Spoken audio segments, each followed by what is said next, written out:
আজকে আমি বানালাম ম্যাঙ্গো দই। এই গরমে ঠান্ডা ঠান্ডা ম্যাঙ্গো দই খেতে কিন্তু দারুণ লাগে। আম দই বানানোর জন্য আমি এখানে 500 ml ফুল ক্রিম দুধ নিয়েছি।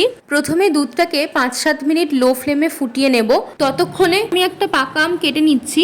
তারপর আমের পাল্পটাকে একটা মিক্সিং জারের মধ্যে নিয়ে নেব। আমি এখানে 1 কাপ মতো আমের পাল্প নিয়েছি। এবার সামান্য একটু জল দিয়ে আমের পাল্পটাকে ভালো করে বেটে নেব। তারপর একটা ছাঁকনির সাহায্যে আমের পাল্পটাকে ছেঁকে নেব। এবার একটা কড়ার মধ্যে আমের পাল্পটাকে নিয়ে তার মধ্যে দিয়ে দিয়েছি 3 চামচ চিনি।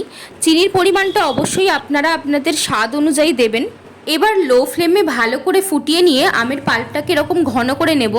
দুধটা ফুটিয়ে নিয়ে একটু ঠান্ডা করে নিয়েছি। আঙুল ডোবানো যাবে এরকম ঈষদ উষ্ণ গরম রেখেছি। এরপর এর মধ্যে দিয়ে দেবো 1 চামচ টক দই আর আগে থেকে ফুটিয়ে ঘন করে রাখা আমের পাল্পটা।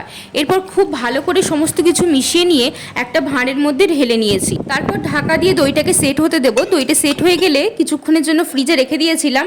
তারপর ফ্রিজ থেকে বার করলাম আর খেলাম অসাধারণ স্বাদের এই ঠান্ডা ঠান্ডা ম্যাঙ্গো দই।